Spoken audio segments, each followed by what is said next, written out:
All right. One of the things that we want to go over today is we're going to switch up the process a little bit on how we cut stories and have headlines adjusted. The pod requested that we go through the pod editor for those instead of sending to the copy desk. We can still send to the copy desk for trimming syndicated columns, Dear Annie, Dear Abby, that type of stuff. A couple errors have popped up because copy editors that are unfamiliar with the certain product have edited headlines incorrectly. So they want all the headlines to be edited by the pod editor that is most familiar with the publication that you're working on. We've expressed concerns that that's going to be difficult when things bottleneck or are really busy, and have been told to just try it for right now. So that's something that we're going to do. If there's concerns or issues, you always have late page forms, and you can always email us.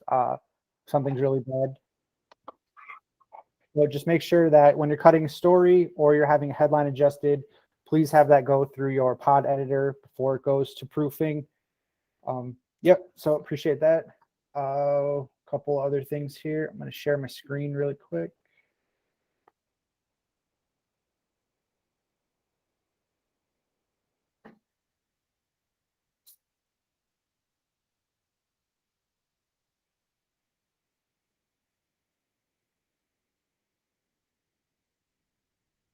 I think you guys can see the snowfalls, but I sent an email about this yesterday. We are in the process of adjusting the forum's weather page. This also goes back to a couple errors have popped up. The website that we get it from, it updates a couple times a day. So sometimes, even at 4 o'clock, it hasn't updated since 1 a.m. So we had a couple of readers emailing in to the forum editor saying how incorrect the stuff was.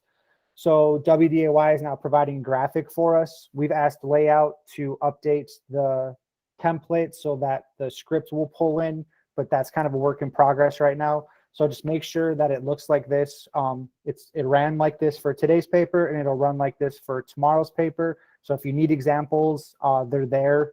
The snow graphic will need to be pulled in manually. Again, I sent an email about what the file name is and where the location is yesterday. So make sure that if you need it, it's there. You can also ask me, and I'll let you know. But make sure that it looks like this. Again, we have reference pages. The page today, the page being created today for tomorrow, both look like this, and it'll need to go like that going forward. We are going to make a slight design change to how we do the local calendars and the scoreboard. We've noticed some inconsistencies and gotten some complaints from editors about how some days it'll be in a gray box, some days it'll be in a box that's just an outline, and they've asked that we kind of try to rein that in and make sure that they're all the same for their publication. So we're going to take it one step further and just make sure that they're the same for all publications. In the library, we have a sports calendar. Really what it is it's just a gray box with some information in it.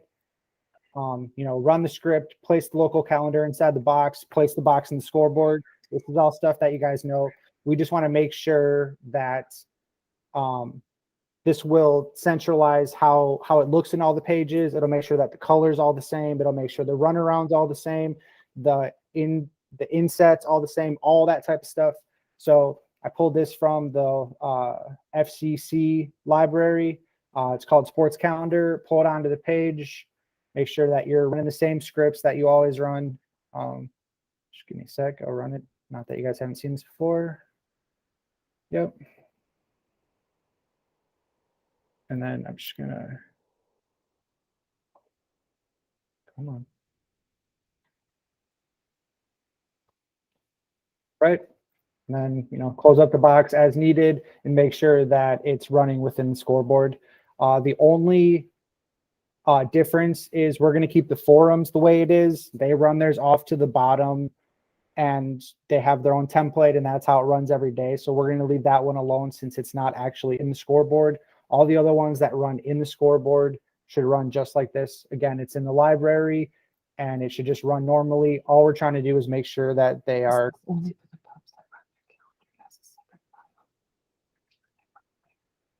Hold on. Yeah, Aaron brought up a good point that says Rochester still runs their scoreboard or their calendar inside the scoreboard. We're actually trying to get it because it's really that only happens because we don't have a Metro calendar script that works with their fonts yet.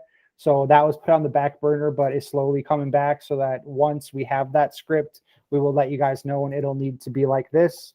For now, Rochester is still kind of remains its own beast, and it can run in the scoreboard as it does now. Sorry, I forgot about that. So thanks, Aaron. Yep. So Rochester can be the same for all. The forum is the one that runs on the bottom left. All others should be the gray box, just like this. So anything that gets pulled out into the scoreboard should run just like this. One more quick thing to go over. On print days, Wilmer needs to have this teaser up at the top. It's been eliminated a couple times in the last couple weeks.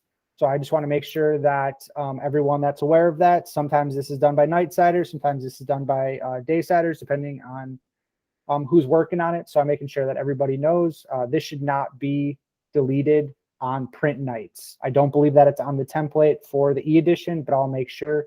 And then we have a note right here. Make sure that, for Tuesday late scores or for Friday, depending on, if it's the Wednesday print or the Saturday print. So this needs to be on there for all print days. This is currently on the template. So just make sure that that remains on there. It's also on the pod budget too, as a reminder. But this has slipped through a couple times where it's been taken off. Emily, Joe, and I are keeping an eye on that as well. But it would help if, just to make sure that it was on there. So that's all that I have. Those couple things. Emily, do you have anything before I let him go?